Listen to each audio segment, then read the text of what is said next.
What's up, everybody? Welcome to HIFI Fanatics. I am Mike with Audio Architects. I'm here with my co-host Giles from Home Theater Fanatics. What's up, everybody? And today we have a very special guest. He is my buddy. He is Giles's buddy. He's everybody's buddy. It's Barrett from Spec of Tech. What is going on, Barrett? Oh, not too much. Just glad to be here. Pumped. I'm looking forward to this. Last time when I was on your show was a good time, so I'm expecting the same thing this time. It's going to be even better because we got Giles in the house. We're going to have all these people here in a second on our comments showing up. Mad Piranha's already here. He is here. What's up, MP? The party's on, man. The party is on. So, last time we talked, it was, what was it, 20 degrees Celsius where you're at? What's it at now? I think it was 12. Yeah, 12 degrees Celsius. 12 I don't degrees. even want to think about it. We got like a foot and a half of snow now. Let's see. Gross. It is gross, yeah. Actually, we're only -7, so it's still not that cold. Just lots of snow. So we had a white Christmas at least. -7 Celsius is what in Fahrenheit? I wonder. 20 Good degrees question. or something. It's not that That's cold. not too bad. That's not bad. No. We're about the same here in Colorado. Last night was like 10 degrees here, so Yeah, it was super cold. Yeah, up where I work, it's going to be a lot colder than here. But Calgary remains kind of neutral. Like they're not crazy cold in winter, crazy hot in summer. They're kind of in between. But where I work, hot in summer and freezing cold in winter. Nick's all like, it's 72 degrees here. What are you guys talking about? Yeah, feel bad for you. It's too warm. I don't. I envy him. So, what have you been working on lately? I know last time we talked to you, we went through a lot of stuff, but what's next in your queue for videos? For videos, I got too many actually. I just got the Marantz AV7706 in. I was having some major issues getting it to work with my Xbox One X, but I got that sorted out, so now it's working. But then I decided, you know what? Anthem AVM70 sounds pretty tempting, so I went and pre-ordered one of those. So now I'm going to compare those two when they finally release the Anthems, because they've been keep putting it off. It was supposed to be. Has it been put off again? Well, yeah, without a definitive date. So they're talking mid to end January, and that's all they're saying. But now I've heard from an inside source that it could even be February. So I wonder if it's just production chain stuff, logistics, or shipping, or I wonder. Yeah, it's probably just a whole mix of things, right? With COVID, parts are tougher to get, and with I think they want to go with HDMI 2.1 in the future with an upgrade, but this time they're not releasing it with that. And then I don't know. Dude, I'm surprised you got permission from the missus to make such purchases. The missus is pretty awesome. She lets me pretty much go crazy with this as long as I'm not putting us in debt. She sounds like a very wonderful human being. If you're buying Anthem and Marantz and $10,000 Harboodle caboodles, it's definitely she's definitely an understanding woman. I think Giles, I'd be visiting him at a morgue if he'd be coming home with anthems and all sorts of crazy stuff. Just tell him it's for the channel. I wore that welcome out. Yeah, he's done that too many times. Yeah, I played that trump card, and I don't know. We have to negotiate purchases and expenses, and it goes both ways. Oh, okay. You know what I want? What's that? I'm sorry. Go ahead. No, go ahead. No, you go ahead. No, I was just gonna say we just kind of like whatever's our money, so to speak, right? Not account money. We can do whatever we want with, and I just make sure I have a lot of my money to buy some of the crazy stuff I want to buy. That's all. Speaking of someone with some big subs, look who just showed up. Life of Bliss, Mr. Hey. Kyle. How's it going, Kyle? Kyle's over there enjoying all that wonderful, beautiful bass of his. That's what he's doing. I wonder if Kyle's seen Tenet in his home theater yet. Curious about that. Dude, Tenet was disgusting. I mean, the bass in that is just good movie though. Great movie, I thought. Yeah, no, the movie was really good. I love those, mind bender kind of. You have to really focus to follow it and maybe watch it a couple of times to catch everything. But man, they just that bass was too hot. It was too much. I could not handle the bass. I was not prepared. So Barrett, did you watch it yet? Yeah, I did actually. I just watched it the other night. And sorry, I'm just trying to reply to Kyle here. Can we not reply in the comments? I'm new to this, guys. Well, anyway, I'm sipping Crown Royal apple whiskey. Oof. With a little bit of water. That sounds like water back, baby. That's the way you do it. Oh yeah. So yeah, I did watch Tenet just the other night. I had my 3-year-old down here, so I couldn't really follow it as closely as I would have liked. And that's kind of one of those movies you need to follow close. But I did get the most of it. But the LFE is insane. Like I had to turn things down because it's just crazy with these 224s and having the 3-year-old down here. You don't want to be wrecking her eardrum. So, have you seen Wonder Woman yet? I did, unfortunately. Yeah, so it's unanimous. It's unanimous then. Yeah, dude, it was horrible. It sucked. It absolutely sucked. Bad. And to add to it, I rented it on Cineplex app through my TV because I have like scene points galore because I use my credit card for all my HIFI purchases. So I got quite a few scene points. So I rented on there. So luckily I didn't actually pay cash for it, but the sound on it was terrible. I had to turn it up to reference just to be like an audible volume. It was brutal. That app is not worth it. Huh. I mean, aside from the sound, the plot and the writing and the acting wasn't that great either. Exactly. So it was like this just a whole shebang of uselessness. Yeah, it came across okay for me on HBO Max streaming. I didn't have any complaints about the stream quality or the sound quality or anything like that. For me, it was just the movie itself. I mean, they started it out as like this weird 80s comedy and slapstick kind of humor and thin characters and thin acting. And, somebody made a post. They're like, what did you expect? Did you expect something like this to be serious? And I'm like, yeah. I mean, it's obviously a sci-fi movie, but I expected them to be serious about it. Hi-Fi Haven, yes, you should definitely skip Wonder Woman. Unless you can get it for free. Yeah. And even then, I wouldn't even recommend it. I mean, there's so many better things you could watch, like The Mandalorian. But I mean, what sucks is that he was in it. The Mandalorian was in Wonder Woman, and his character was horrible in Wonder Woman. His character was horrible. The cheetah, she ruins movies for me because she ruined Ghostbusters, the new one with her and the other her cohorts, and now she ruined Wonder Woman. So she's just like a bad luck charm for movies, man. You're not a fan of Kristen Wiig? No, not at all. Not after Ghostbusters, and especially not after Wonder Woman. Yeah, I wasn't a huge fan of Ghostbusters either, but in Saturday Night Live, she was good. But Mad Piranha's got some info for us.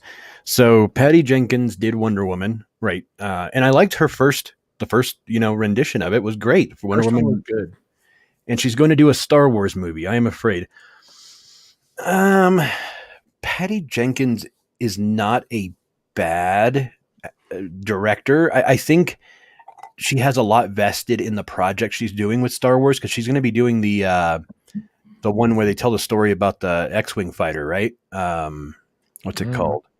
Yeah, I saw a preview for it. Well, I saw she did a little monologue about it because I guess it hits home for her. It's like a personal project for her. So I think she'll do fine. I mean, she did great in Wonder Woman 1. I think just the writing was horrible for Wonder Woman 2. It was just a horribly written script. It was a bad storyline. It just felt lazy, rushed, and just not very good, And then they're already, fast forwarding for a third, same everything, director and everything. So I hope the third can kind of make up for it, and I hope this is one of those situations where they take the fans' criticisms and work with them. I really do. Yeah. Yeah. So Amico says that it was a throwback, but you're right that it missed the mark, at least in my opinion. If you want to do a throwback, Stranger Things, they hit the mark. That is bullseye. Yeah, they hit the mark. But man, Wonder Woman 2 did not hit that mark. No, and I appreciate the retro, feels of it, but they didn't really capture it. It felt like I was watching a modern day movie with a bunch of 80s clothes on. Yeah, and Gal, I didn't even like her performance in this one too much, and I love Gal Gadot. I know I'm probably saying that wrong, but Gal Gadot. I don't know.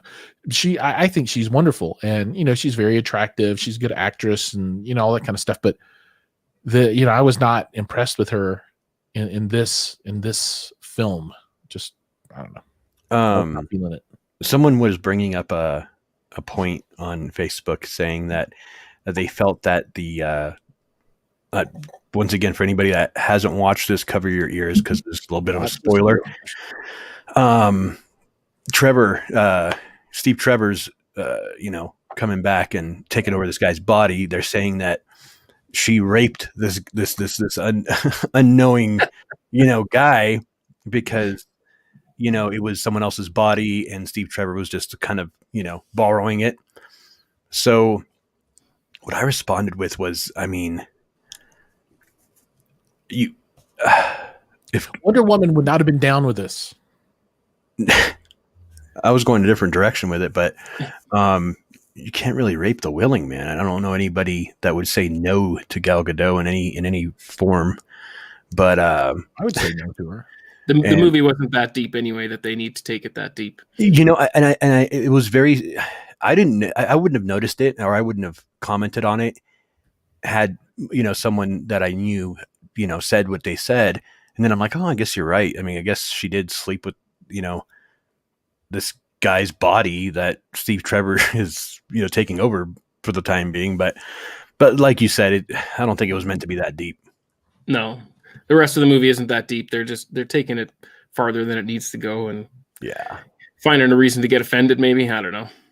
Oh, everybody's looking for a reason to be offended. Yeah, but Wonder Woman wouldn't have been down with it. They just wrote her incorrectly. I know better than them because I am the master of everything, and they just messed it up. It was a bad script.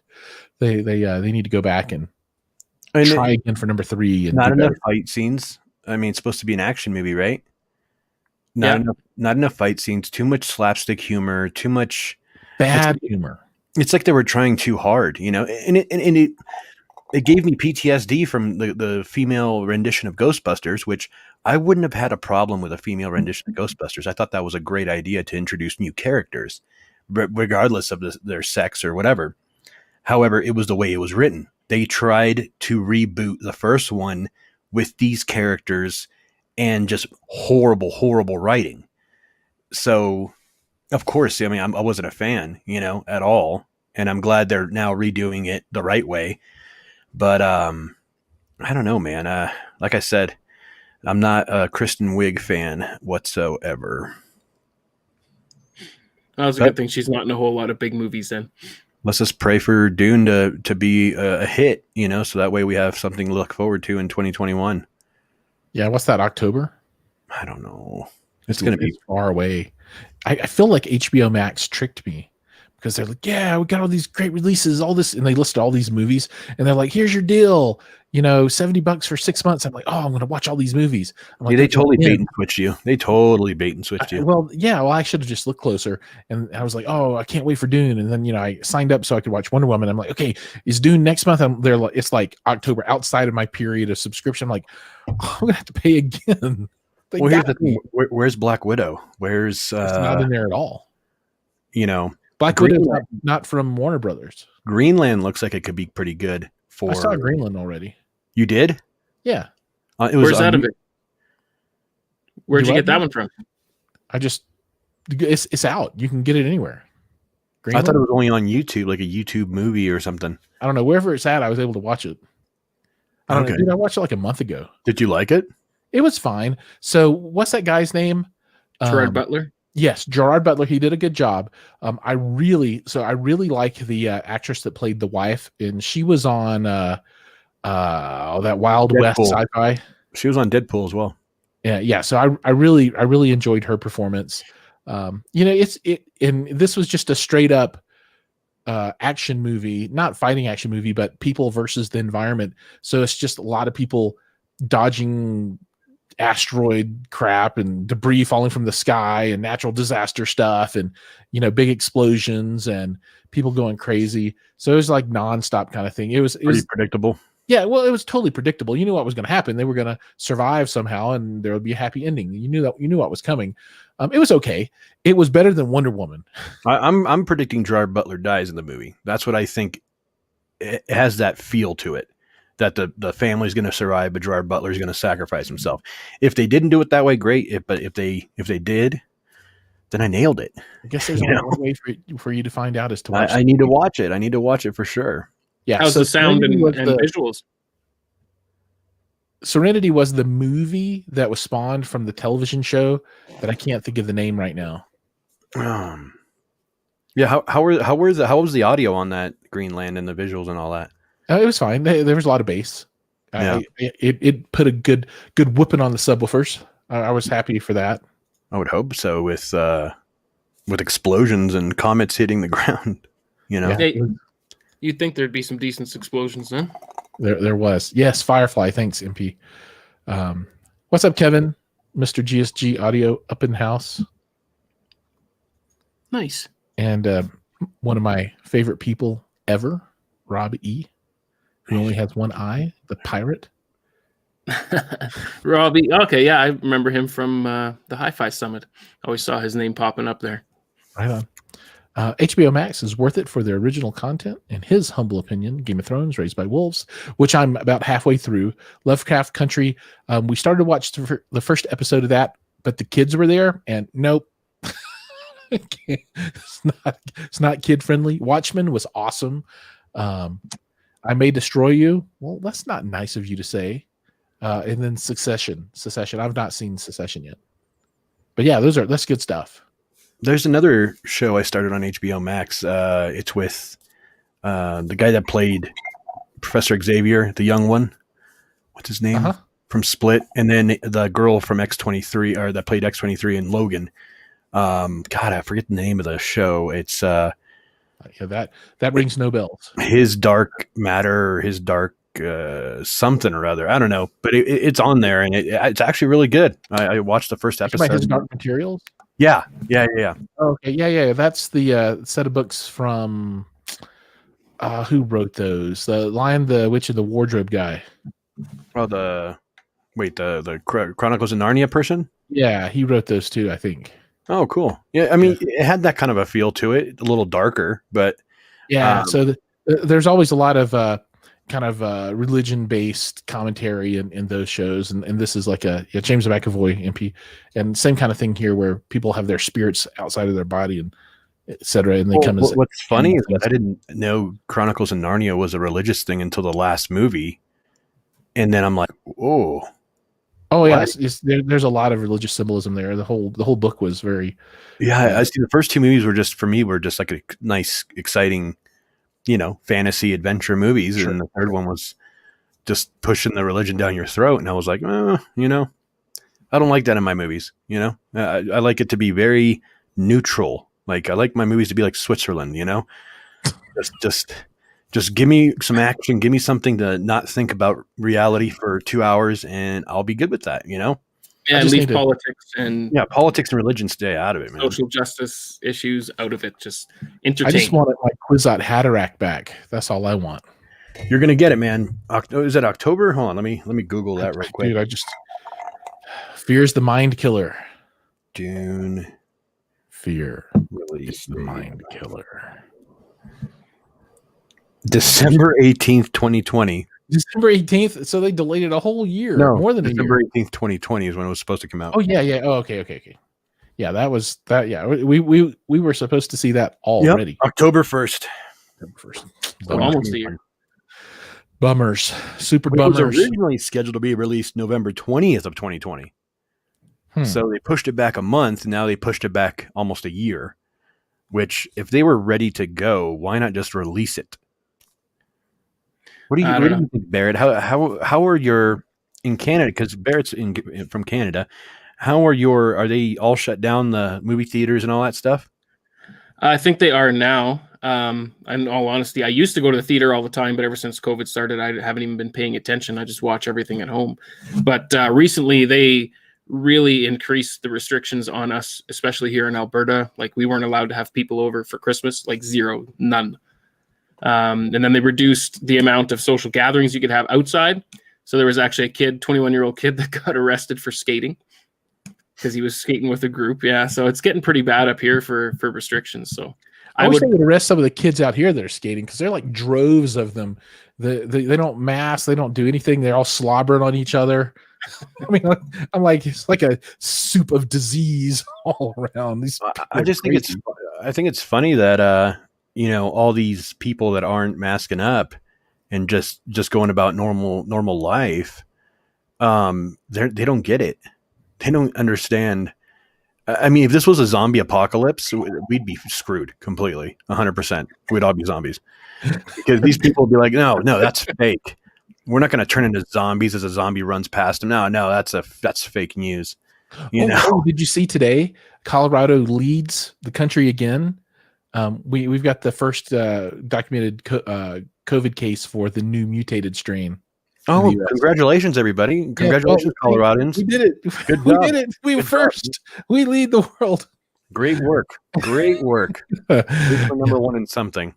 But it was, you know, this dude's like, I never went anywhere. I never do anything. I don't know how I got it. So anyway, enough of that. You ordered from the wrong Uber driver or the Grubhub or whatever. That business. Yeah, that's just depressing. Yeah, so Mike and I are going to make something tomorrow. What are you making? 2 days, man. We're going to be 2021. No, we're making a video tomorrow. I don't want to make a video with you. It's too late. You have to. Yeah, I'm going over to Giles's house to spread some more cheer, Christmas cheer. Right.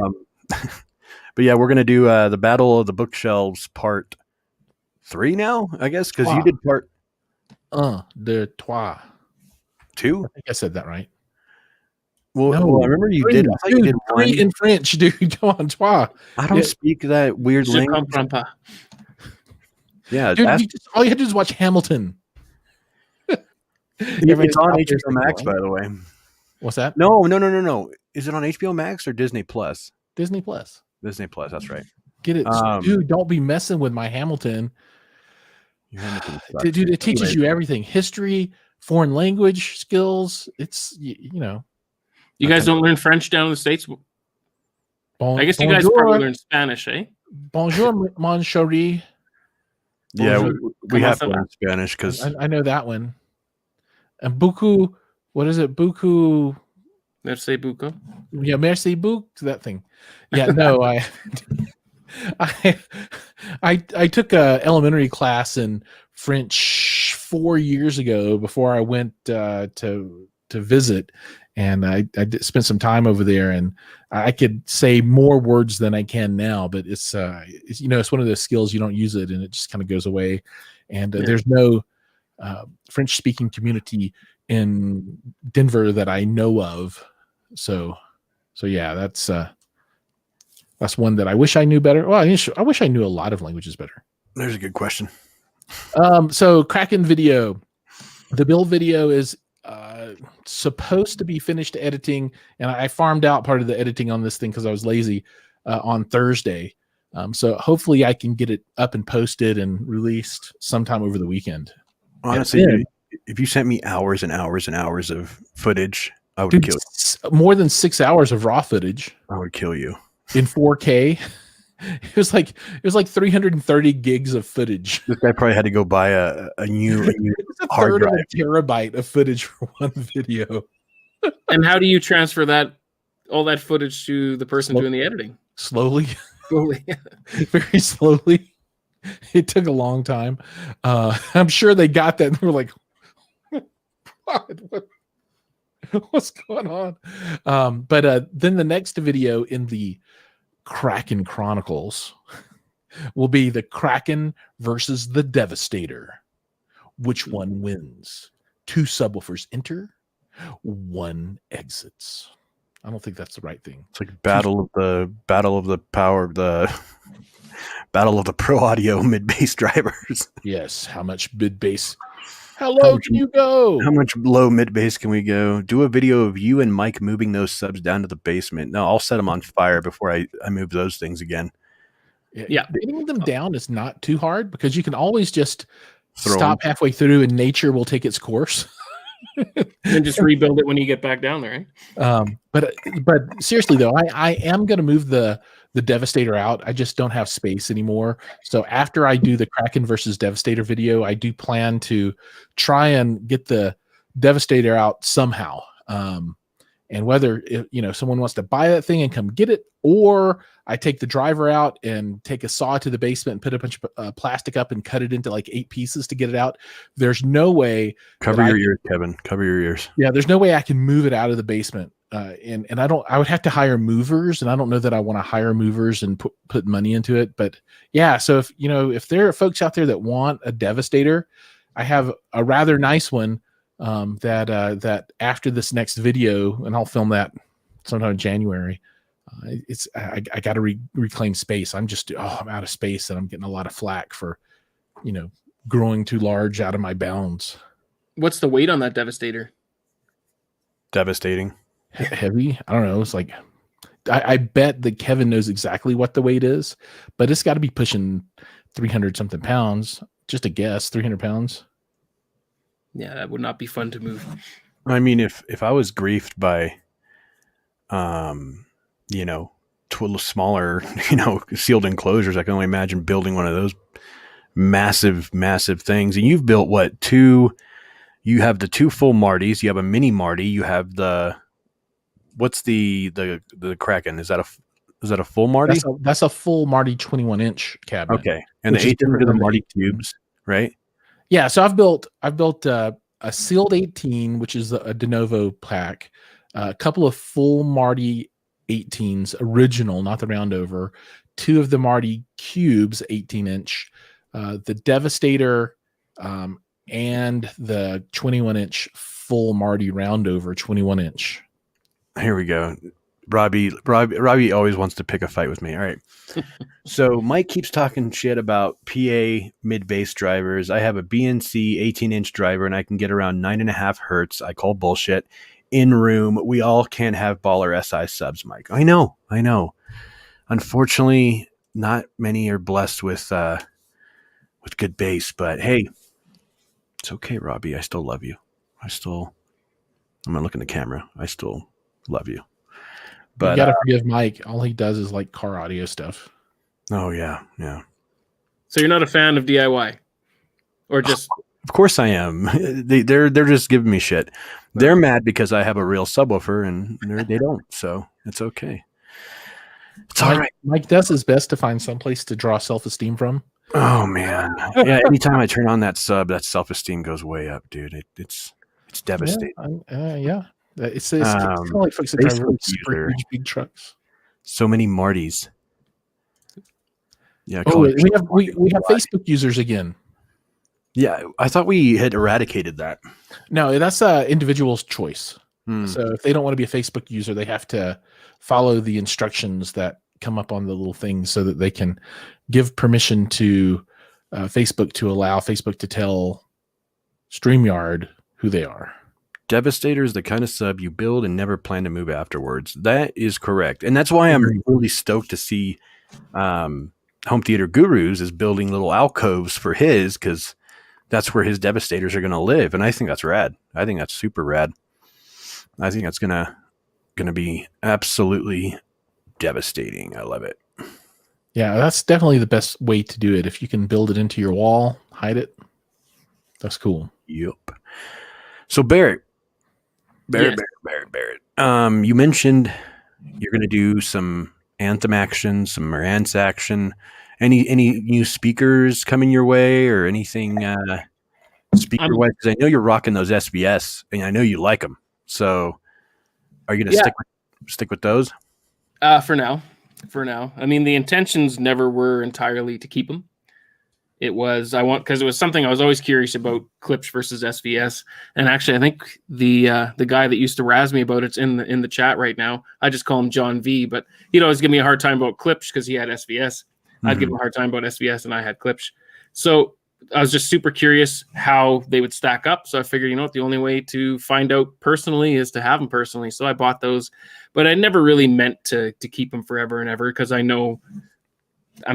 kind of on this whole crazy journey. So I knew that I was going to be upgrading the speakers and most likely end up with something like JTR or even some crazy DIYs if possible, even though they're always sold out of the ones I want. But right now, just rocking the SVS, playing with them a little bit more. I'm hoping to get some possibly some funk, maybe some Harbottle stuff. Maybe that would be cool. I would like to get some funk and Harbottle stuff too. It's gorgeous. You hear that, Mr. Funk? Maybe is he in here? No, he's not in here. He should be here. I think Cody knows about it, but yeah. So I'm hoping to get those in the new year. That's kind of what we've discussed it. Whether or not it's actually going to happen for sure, 100%. That's yet to be seen. So that's gonna be cool. So it's the SVS Prime Towers, right? Is that what they're called? No, the Prime Pinnacles. That's what I have in the rear. Prime Pinnacles. Yeah, I love the look of them. You had the Ultras up front. I have the Ultras up front and the Prime Pinnacles in the rear. Yeah. They come in like a gloss black, don't they?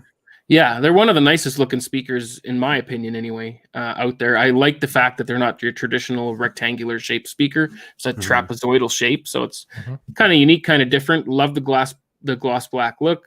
I mean, all the drivers look nice. It's a very sleek looking speaker, and they sound good too. I mean, it's not just about how they look. They're a fantastic 2-channel speaker, actually, with the amount of bass that they're putting out. That's one area that they completely annihilated the RP8000Fs is in the bass department. Really? Is that a radiator on the side, or is that an active speaker? Yeah, they're both active. Okay. The 2 8-inch on either side. Yeah. Damn. Opposing 8-inch. That's pretty cool. So Robbie says, Spec of Tech, better hurry up and order your PSA or JTR speakers before the end of 2020. Price increase as of 2021.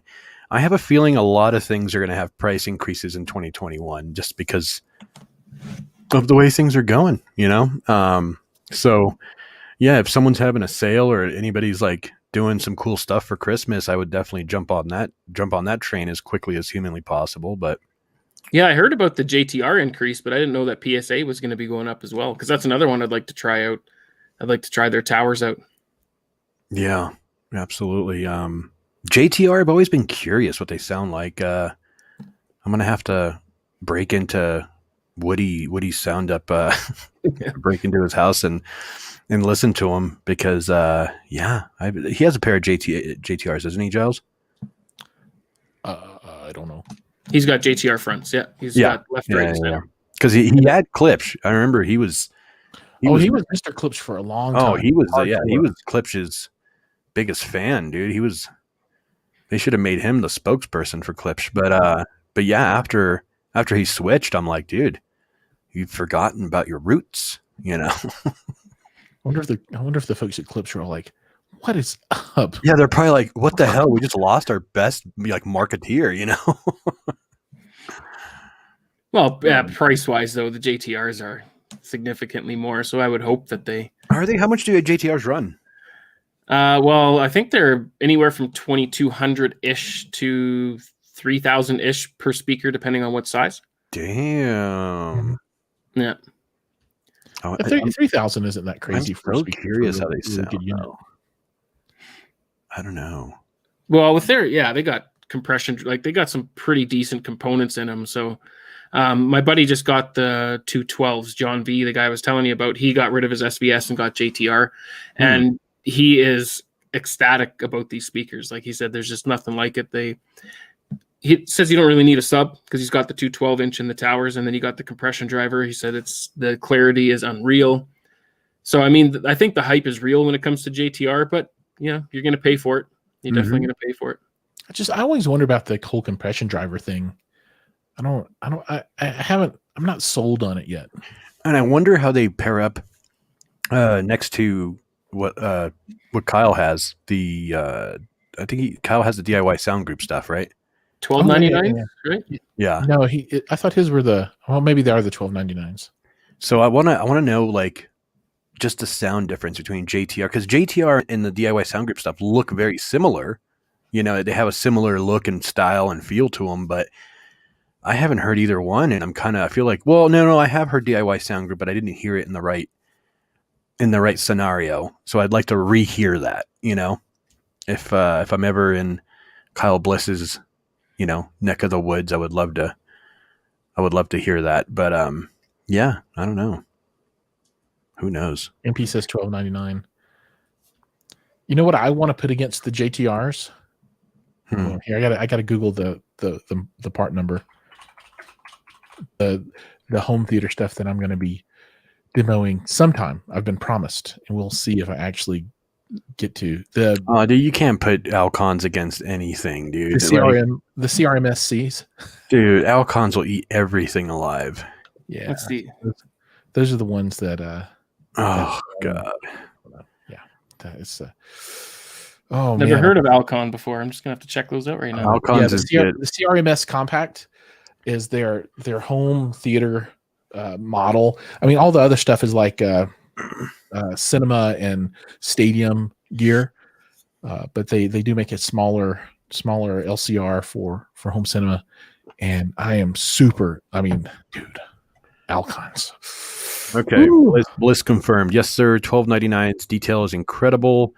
They'd probably be very similar to JTR, but the DIY sound group speakers don't dig down much past 65 hertz, which is fine because you have some real bass in your theater, and I love it.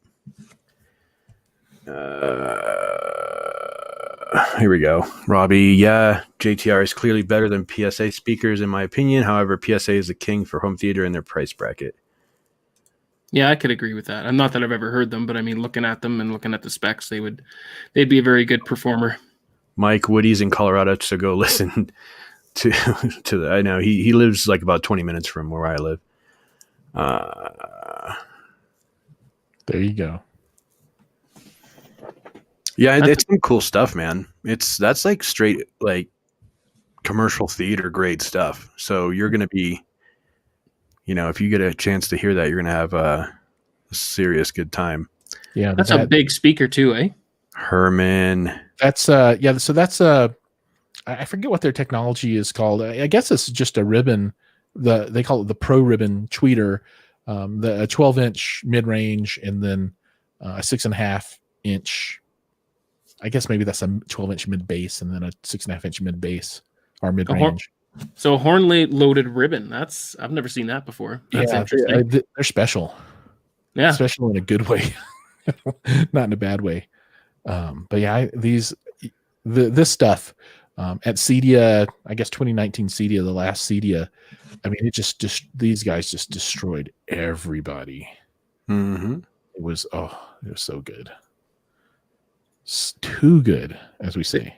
They kind of remind me of the JBL cinema speakers. Yeah, I mean, these are designed to not be seen, right? You're supposed to put these behind the screen or put them behind fabric or something. They're that style. It's really they're really good. Yeah, they're not pretty, but they make up for it in how they sound.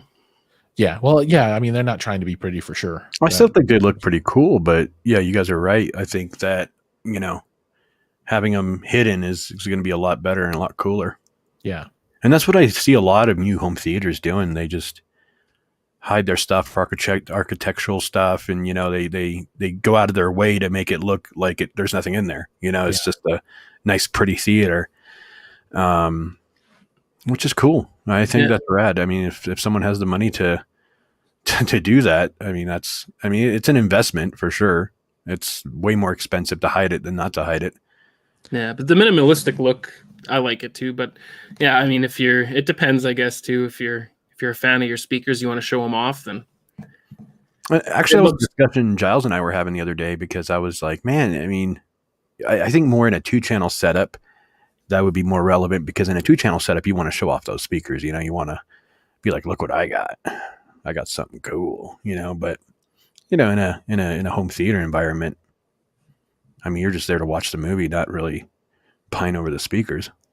Yeah. So when one day, sometime I can, build a dedicated room from scratch, and get all the dimensions right and really build it, it'll all be, I don't know if it'll all be hidden.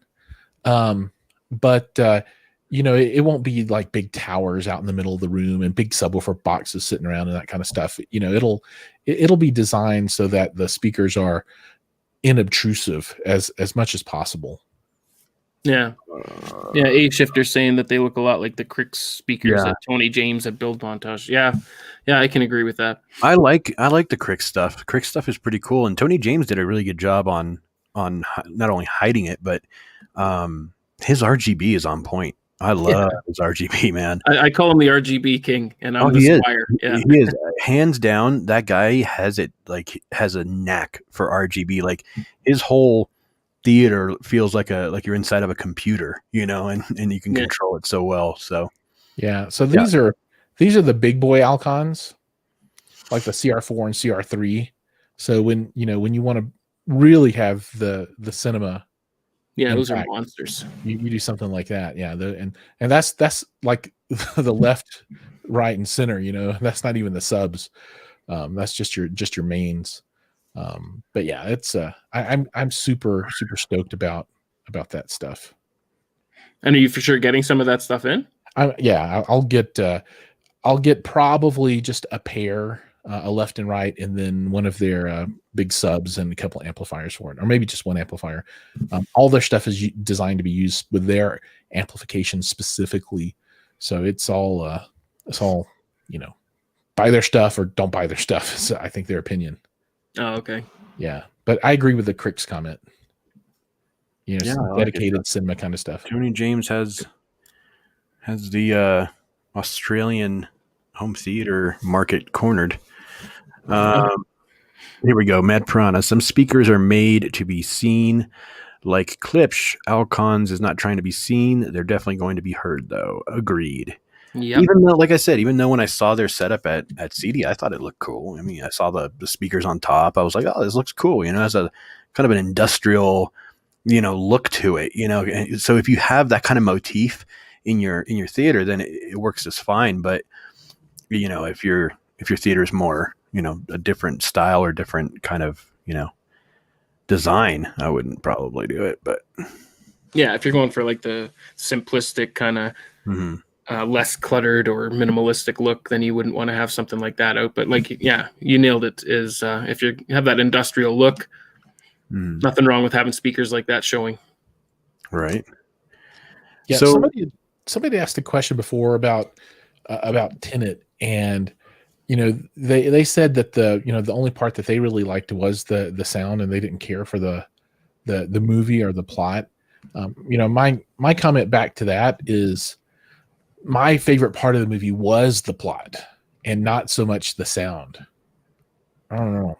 It's really interesting how people take such different points of view on this kind of stuff, Well, to do Tenet is one of those movies where you have to be paying attention 100% of the time. Otherwise, you're going to miss something, Yeah.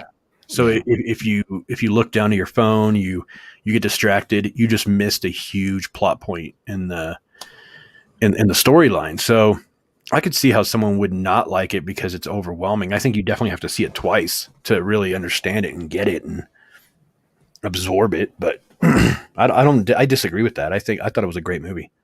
We're living in a twilight world. Did you guys find that some of the dialogue was awfully quiet and hard to follow, though, or was that just because I had a 3-year-old yapping beside me? No, that was part of the mix. They mixed it really low in some areas, in comparison to like the background information in the soundtrack. I did bump my center channel up 3 decibels to watch the movie. Jonathan, I like to see my speakers. I know I'm in the minority, though. I like to see my speakers too, so don't worry. I'm with you on that. Yeah, John has a crazy good setup. He was the one I was telling you that has the JTR 212s. A Shifter is interested in the Pi-Fi. So here's the lowdown on the Pi-Fi. I am figuring out a few things. I kind of put that video out there on my YouTube about the Pi-Fi, and Barrett is actually going to be reviewing the Pi-Fi when it's ready to rock and roll. However, I'm looking into a custom DAC and not using HIFI Berry stuff. And I'm also looking into a custom case and not using HIFI Berry stuff. So I basically want to make it to where it's special, but still relatively upgradable. So that way, if, down the road, a better DAC comes out or something happens, you could still use either the case, you could still use the Raspberry Pi, you could use a lot of the components and just upgrade the thing. And I'm going to make it so easy to do that you literally only have to buy one unless you want to buy, generations beyond that.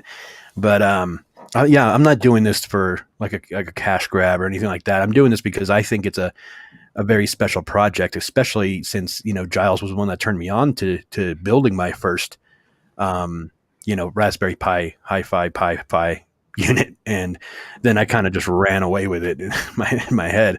So thanks, Giles, for introducing me to that technology. And I know you use it in your daily life, Oh yeah, I take a totally different philosophy than you do, though. Well, I guess it's not totally different. I don't believe in building a DAC into a Pi-Fi stack. Why wouldn't you?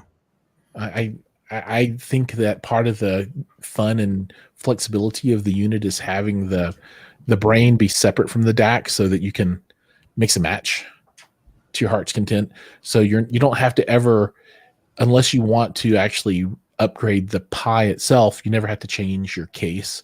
And you can, pick up a DAC that, maybe you start with one that doesn't do MQA, and then you say, okay, I have to have MQA, and you can just buy another one and it just plugs into the USB slot. So that's, I know you've seen mine, and that's how I've got mine set up. And I use that Top E30 right now. I used to have mine set up like that too. Now the topping is collecting dust in a box, but I just felt like it was too many components for something so simple. Look at the what do I have back here? The Blue Sound Node 2i. That's all built in, ready to go. I mean, you could use an external DAC. I think it's cool that it has the feature to be able to use an external DAC if you choose to do so. However, are you really going to hear a huge audible difference? Probably not. Depends on who you ask. But for me, the DAC as well. I mean, if I put a monstrous DAC in there that puts out great quality, I mean, it all depends. There's a lot of technology changes. I like to be able to swap things out. And then also maybe this is just a personal Giles point of view thing, but I like to be able to use that technology to test DACs and not have the DAC equipment inside of the box. So I can kind of, it's like the McBLT, keep the cool side cool and the hot side hot. So I just keep all the components discrete. But I think the Pi-Fi is more directed at like a consumer base, right? Right. How many people are going to be really testing out DACs? I mean, you buy one and you're good. You're one and done. You got your Pi-Fi and you're good to go. So I get what you're saying, Giles. I see you're playing devil's advocate right now, but I don't know. I think there's been an interest for it at the very least. So and that's cool. We'll see how it pans out. Are you gonna go with Lumio? At this point, I kind of have to, but I need to find out. That's another thing I need to find out is the legality of it all to see if I need any kind of permissive, thing with any, there's a lot of red tape when it comes to using other people's proprietary, stuff. So, well, people have to license Lumio. You can't sell them a license of Lumio, so they'll have to buy the Pi-Fi. And I think you can preload it, but then they have to go through the setup, and then they'll have to license it themselves. Right. Exactly. Yeah, it makes sense. Yeah. So that's another thing, because I was thinking about Rune as well. So, that they can have the option, but I don't know. I'm just not 100% sold on Volumio. I think it's cool. You can do Tidal, Quobuzz, Spotify, all the usual suspects. However, their user interface is a bit clunky. Oh, it's not good, dude. It's not good. Do you know what I'm saying? Do you feel me? It's not good. Like I use it, but it's not good. Compared to the Blue Sound's UI is just eats it alive, dude. The UI on the Blue Sound is done right. It's done well, And I know Volumio is still in its infancy stages. It hasn't been around for a long time, and it does its job essentially, But it's just not very intuitive, and it's not pretty to look at. It's not easy to use, So there's a lot of obstacles that I'm going through right now that I think need to be addressed before I move forward. So possibly, then I thought about why not just doing my own UI, but then I'd have to get licensing with Tidal, with Spotify, with all those things. And that's going to cost me an arm and a leg. So, and I don't know how dedicated I am to this project. Set aside $500,000 or something to start going through and doing custom software. Well, I'm curious how much Volumio paid for all that. I don't know if sweat equity, dude. I mean, they got a group of folks together that didn't get paid anything to do it. They did it because they, it's a business kind of thing. They have the expertise and they could do it. But yeah, to answer everybody's questions about the Pi-Fi, I'm working on it. That's all I could say at this point. Once there's a good beta test version, then I'll definitely send it out to Barrett, and Giles just lost his privilege for challenging me, so that's okay. I'll just review my own. That's fine. Mike is like, no, don't do it. Don't you can do it all you want. That's like seven years ago for me. I already reviewed my own, but yeah, man, I'm excited about that. But yeah, it's cool, dude. It's super cool. That's a cool little project. Yeah, I'm looking forward to checking it out. I think it's a great way for anybody to get started into 2-channel sources and DACs and all that kind of stuff. If they've never played with it before, it's super inexpensive and you get to learn a lot. Right? Here's a good question for all three of us. YouTube question: what editing software do you use for your videos? I use HIFI. It's not bad, but for free, can't complain. Well, I use what's it called? Adobe Premiere. Yeah, so I use Premiere Pro as well. I use Movavi. It's like a cheaper one that you can buy, but it's a little bit more user friendly. Mm-hmm. Works good for me, but that's cool. Yeah, I started out on some rather inexpensive one that wasn't very feature rich, and I just jumped in and sunk down into the depths, and it was really tough to learn Premiere Pro, but I stuck it out. Guys, yeah, that's kind of what I'm dreading. Is I tried learning what's the free one that you can get? Resolve, DaVinci Resolve. Yeah, DaVinci Resolve. That's a good one too. A lot of people cut on Resolve. Oh, dude, a lot of YouTubers admit they use it. Yeah, well, it's one of the best, I guess, for color grading, but it seemed a little overwhelming for me when I first started my channel because I was basically learning everything. I just all of a sudden decided, okay, this is what I'm doing. So I was like, okay, I got to learn this, got to learn that, and it gets overwhelming pretty quick with the editing software. So I bought this one, and it does a good job, but it's not as customizable as something like DaVinci Resolve. Like I can't do as much, but I'm gonna have to learn either DaVinci Resolve or Adobe Premiere eventually if I want to take my video to the next level. Yeah, if you ever go Premiere, let me know. I'm happy to help out however I can. Awesome. Yeah, I appreciate that. Thank you. Yeah. Okay, guys. So I figured out what RoPi is. It's just a rune. It's a rune endpoint. So it's just like Volumio. So I actually am interested in trying this because if it's better than Volumio. Well, hold on. I thought RoPi was only an endpoint for rune. I didn't think it did anything else except be a rune endpoint. Wait a second. Software. I'd have to look it up and see though. That's just the impression that I had about it. Yeah, I think you're right. I think it's because just if it's just a rune endpoint, then you have to run a rune server, and that's where you run the plugins to do Cobuzz or whatever else that you're doing. So with Volumio, you don't need to run a rune server to do Cobuzz or Tile or those things. It just natively runs them. It's unfortunate that I can't just find I'm gonna have to create it. I'm gonna have to create what I want. You have to. You got to do it, man. Well, dude, sometimes when you have an idea and you want to go roll with it, you got to just go all balls in. I mean, I've gotten to the very top point of what I can do with the HIFI Berry and the Volumio and all that stuff, and I think it works great. I think it sounds fantastic.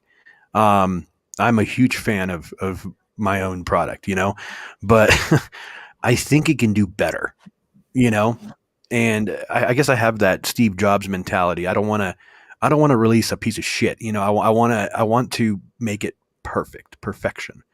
So if it takes me a year, it takes me 2 years. I mean, then it is what it is, man. But I know Mad Piranha said he wants the Pi-Fi to come out before Dune does, and I do too. But yeah, I don't know, man. I've been doing a lot of soul searching about that thing. Well, that's kind of how you have to look at it, though. I mean, if you put out something that's subpar, it's not gonna be as successful as you want it to be anyway. So you Right. might as well. What if I send it to you and you don't have any experience with Volumio and you're like, what the hell do I do with this thing? And I don't. I have zero experience with Volumio. I'll be right. honest. So, well, I was definitely going to include like step-by-step instruction on how to set it all up, but it's a process to set it up. I mean, even if I load it up for you for which I will load up whatever, software I'm going to be using, it's still like a bit of a process to get everything dialed in. And I'm like, oh man, I'm going to send it out. And then if people can even get it to play, then at that point, who knows? But I don't know. Yeah, that's one of the selling points of the Blue Sound, right? Because it's super all integrated and easy to use. I was getting clowned for using Blue Sound. I don't know why. It's a fine device. My dumbass posted my video in an audiophile group, and they just ate me alive. They're like, "Oh, Blue Sound, you should do Cambridge." I'm like, it's the same cheap Chinese crap, Like, come on. I'll put up, dude. The Blue Sound, it sounds great. It's got tons of features. It's a good player. It's a good streamer. Great streamer. Great UI. Those audiophile groups, so you got to stay away from those. Bro. I posted my Funk LFE 24, like, and not to whatever sound conceited or toot my own horn or toot Nathan's horn, but it's one of the best subwoofers out there, period. I mean, I don't think there's too many people that'll argue that, but I posted it on there and they tore it apart. Like, what did they say? Well, like I gave them numbers, right, which are provided by Nathan. Granted, they're not third party yet. I know he wants to get them third party, but he has no interest in lying to people and saying, hey, my subwoofers can do this when they can't. He builds good stuff and he's honest about it, right? Right. So I was like, these are the numbers, right? The CAA 2010 numbers. These are his measurements. Oh, that's not third party. And it's a 24-inch sloppy garbage. What you need is a 12-inch. I'm like, what? Like, you guys have no idea. This 24 inches is about as articulate as it can get. Like, it's cleaner than any servo sub you can find. And they're going on and on about servo, right? And just because it's a servo, it doesn't mean the distortion's lower than a non-servo sub. Anyway, yeah. Long story short, they're terrible in those groups. Yeah, a lot of those guys, they demonize and despise what they don't understand. So if it's something they have, and guarantee you, everybody that was talking crap has never heard that subwoofer or that type of subwoofer. You know what I'm saying? I wouldn't demonize something I've never heard. Now, if I've heard it and I think it sucks, then I'll be like, yeah. My opinion, this, for whatever reason, but not, this is all lies. It's all completely untrue. Sure. I have the same way. Giles would never talk shit about something that he's never heard before, and right, Giles? No, I would talk shit about stuff I've not heard before. I totally talk shit. What are you talking about? I can talk shit with the best of them if I wanted to. I typically won't, though. There's no point, though. There's no point to. Yeah, I mean, there's no point in doing that. I'm not too proud to get in the dirt and get in the mud. But I do have a confession to make since we're talking about audiophile stuff. And this is one of the most contentious audiophile topics. But there is something that I have a guilty pleasure in. And I really like it. Cables. And I don't have necessarily a lot of justification around it. And I don't plan to argue about it or try to justify, but I really, really like nice cables. And I really, really, really like nice power distribution units. You know what's funny about that? I like it. A post came up on my Facebook feed last night, actually, as a matter of fact. I was in the bathroom and it came up, and it was Giles. Giles had commented on something about cables, and verbatim, this was a year ago, verbatim, oh, cables are just jewelry. No, I agree. And I'm For like, the most part, you treat cables. You had an exchange with this individual. You had a solid exchange with this individual. I don't know why it popped up a year later, but because I think someone might have commented recently on it, and since we're friends, it decided to populate it for me. But the fact of the matter was, like, I think your opinion has changed. Oh no, I've totally evolved over the last year. Yeah. But at the same time, like your core foundation about cables hasn't changed. So it's like you still believe what you believe. you know, and you still have that mindset, but I think you just like pretty things, which is what you said in the comments. I like pretty things. Dude, I love really nice looking cables. I think it's awesome. Dude, I like fancy looking headphones too. Not that I have fancy ones on right now, but I don't know. I like it. There, you know, when I go into my living room and I look, and this is I don't know what this is. This is a sickness. But I have 2-channel set up in my living room, but it's for television. And I sit down and I look and I'm like, okay, I have a Acurus Muse 16-channel processor. I'm only using 2 channels, right? Well, I guess with a LFE channel too. And then an 8-channel amplifier that I'm in the process of setting up to power 2 speakers. So I'm going to bridge it down from 8 to 4 channels. And then I have some cool Claris cables on the way so I can bi-amp the the Alta Audio Alex, which sound amazing with an 8-channel amplifier. You know, and then I see my Shinyata power distribution, which is gorgeous. I don't know. I like it. I just sit down and look at it and it sounds great. It looks great. It makes me feel cool to myself. And I don't know. I'm sure it's not cool to anybody else, but prestige. There's a sense of prestige with owning. I feel it's cool. And then the 100-inch screen and the ultra short throw projector, dude. And you know what makes me feel even super cool? And I know this is really stupid, but and I got this because so if everybody looks behind Mike on top of his cabinet, he's got that slab of wood. I got a slab of wood for my short throw projector from Butcher Block Acoustics. Because who wouldn't want to spend $300 on a slab of wood? Dude, it's beautiful, and it lifted my projector off the floor, and I love it, and it looks good. And dude, I want to get Butcher Block Acoustics to put underneath the speakers too. Well, aesthetics matter. I mean, they do. I think they do. Absolutely. Like you can have a fast car that, let's say it's a DIY car. It has an ugly body, right? But let's say it's just as fast as a Ferrari. People are still going to prefer the Ferrari because of how it looks, right? So yeah. Even if your speaker cables aren't performing any better than uglier speaker cables, if it looks nice to you and it makes your room look nice, why not? Yeah. Now I haven't gotten to the point where I put in speaker cable risers. That's next year. Yeah, maybe next year. But, part of the facade of it all. That's part of the aesthetic of having high end. I would think and it's not something that I ever really want to try and justify to someone, because I'm not into it for justifying it to other people. If anybody asks me, they ask me, why do you have those riser? Because it looks cool. Yeah, that's what I answer, because I like it. Cool. I don't want my cables to get dusty. It's no rhyme or reason to it. I mean, like this guy just said, the cables debate. It's like talking about politics. But I'll tell you what, cables are cables. Yeah, some are made better than others. Would I prefer to use a higher end cable than the lamp cord? Of course. Not only because of the looks, but because of the engineering.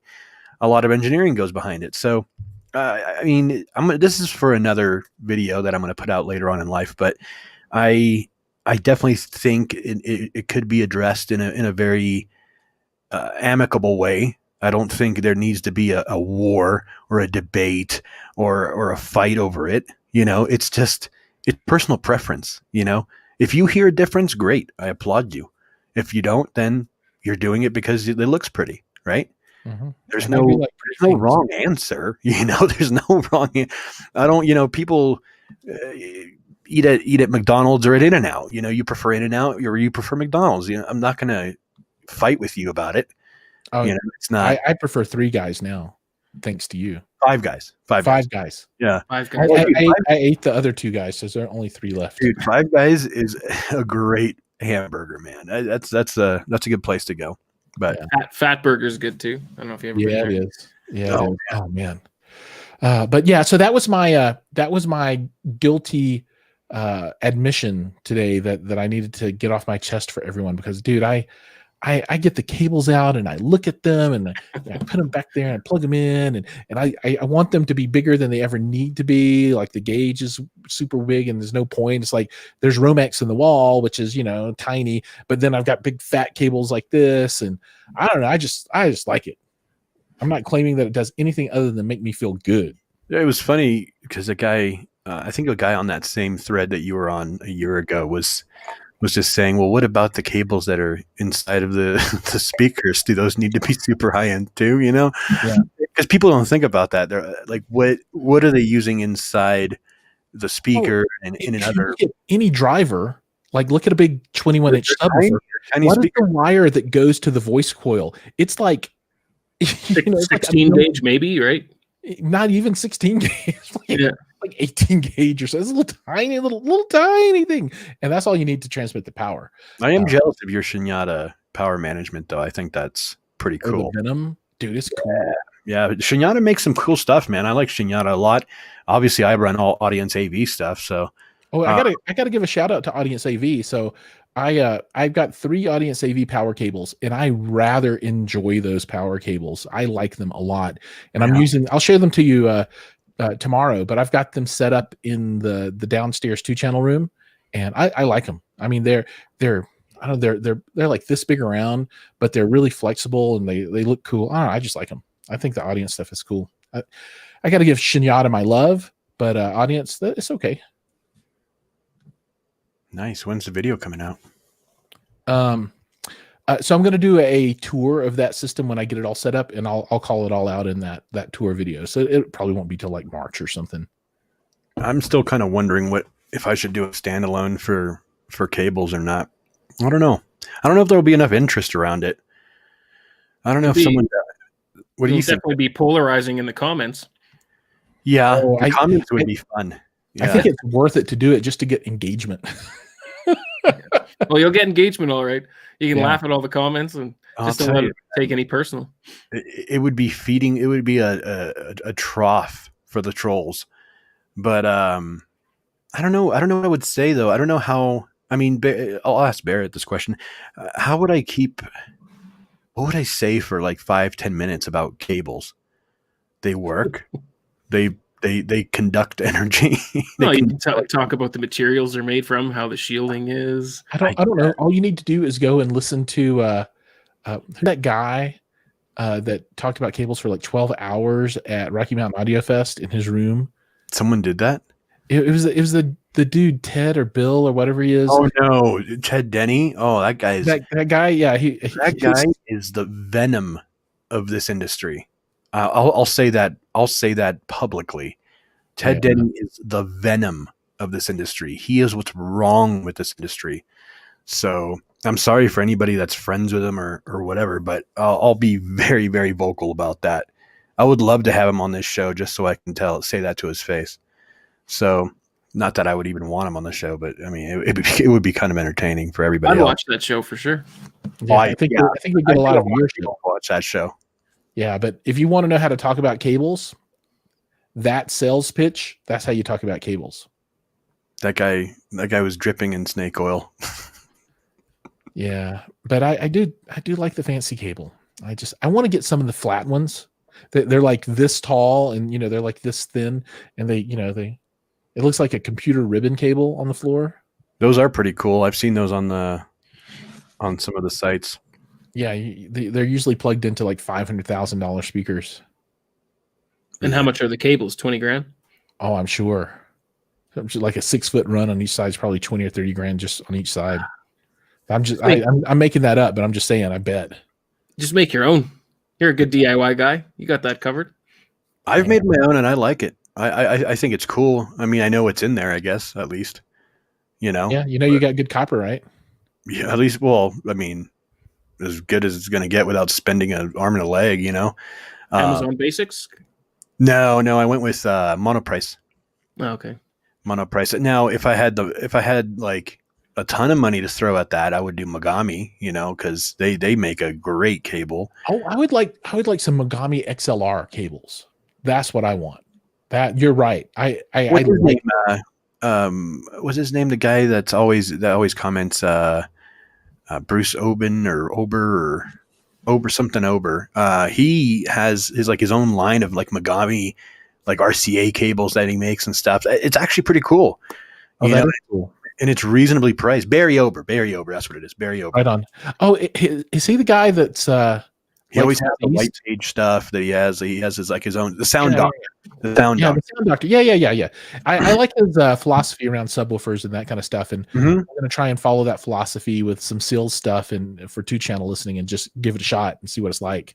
Yeah, he's a very knowledgeable individual, and his cables are very just plain Jane. He just has the interconnects on the raw cable, and a lot of it's Megami stuff.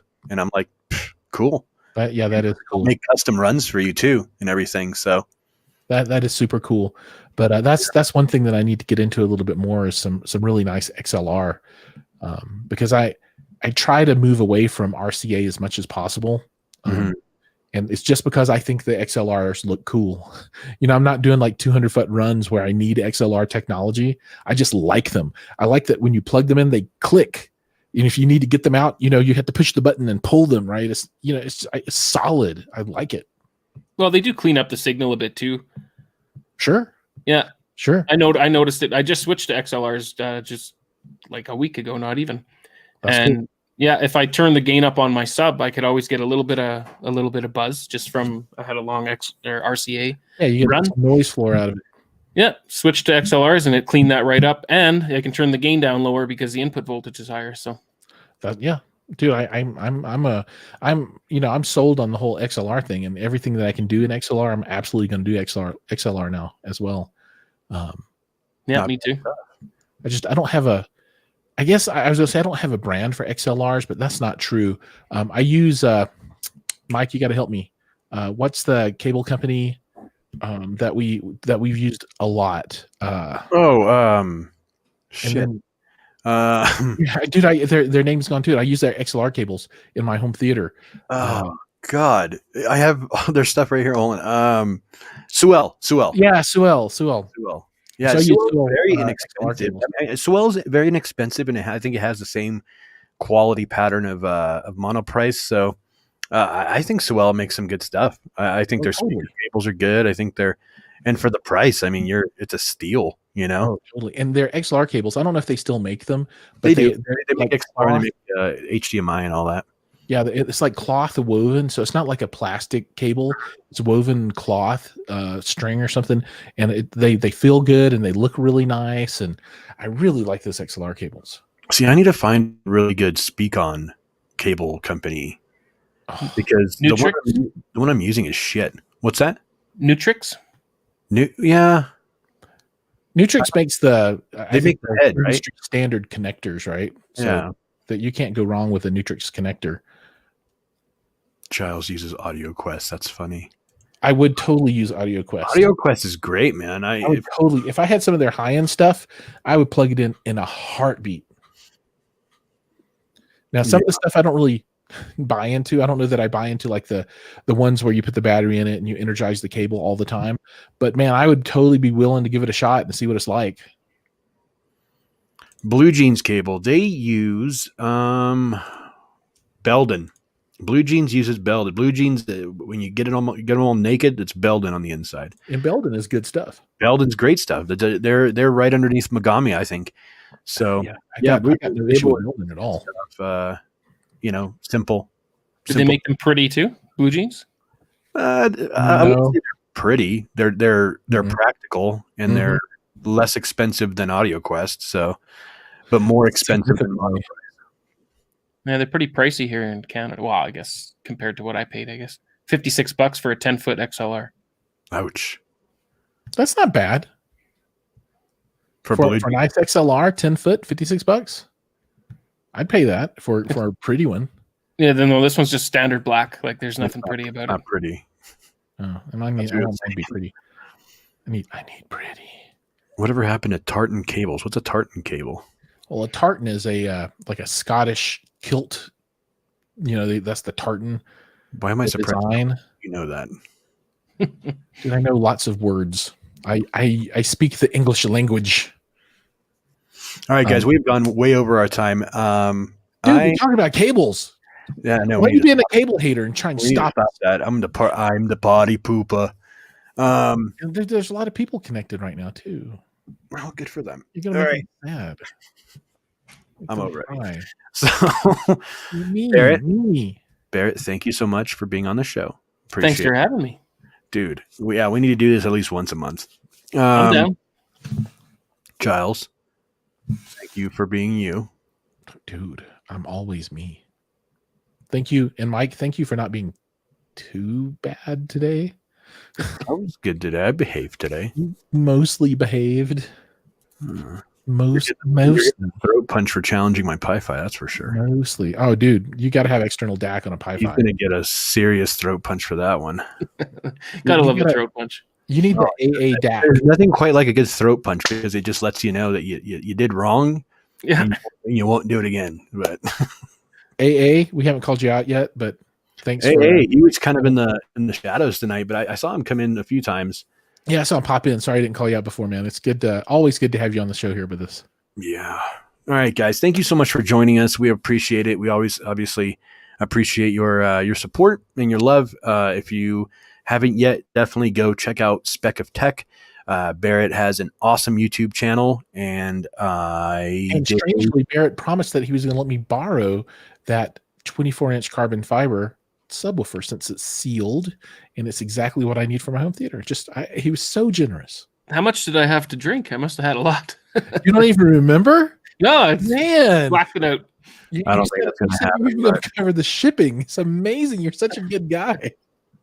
I want that subwoofer. I'm just telling you right now. For the right price, everything's for sale, my friend. I want it so bad. I want it so bad. Oh, God. All right. Well, now that Giles is done, I did my thing. Yeah, you did. And I did mine. Thank you so much, guys, for coming on. Or thanks, Barrett, for coming on. Thanks, everybody, for tuning in.